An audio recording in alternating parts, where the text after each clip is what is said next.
is also passed down. And Yes, that's called historical greatness. Right.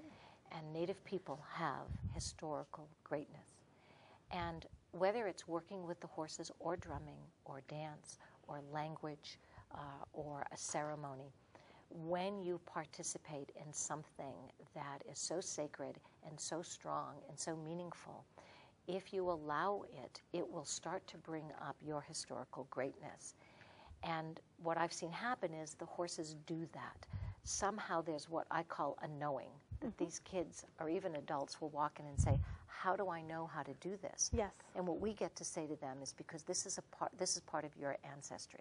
And the horse gets it. What we don't give enough credit to is the animal understands it from you as well.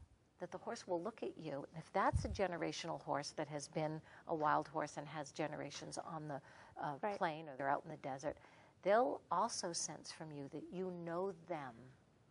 We have been connected before, whether it was your great-grandparents and my great-grandparents. In my language, in the Chumash language, we have a term that refers to that, and it's called muptamai. And it's what that means is it's an ancient memory. Wow.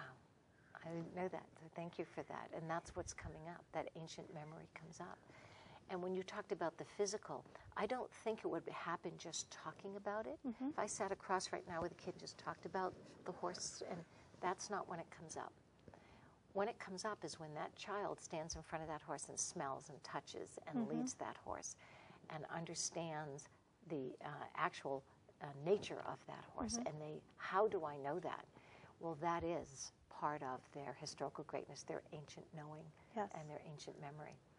And they physically stand stronger. I've seen kids who came in there feeling almost sickly, if you will, and having a lot of health problems, and working with us for a couple of weeks, all of a sudden they're not sick anymore because they want to go see the horse and they feel stronger, and all of a sudden that sneezing went away or this went away.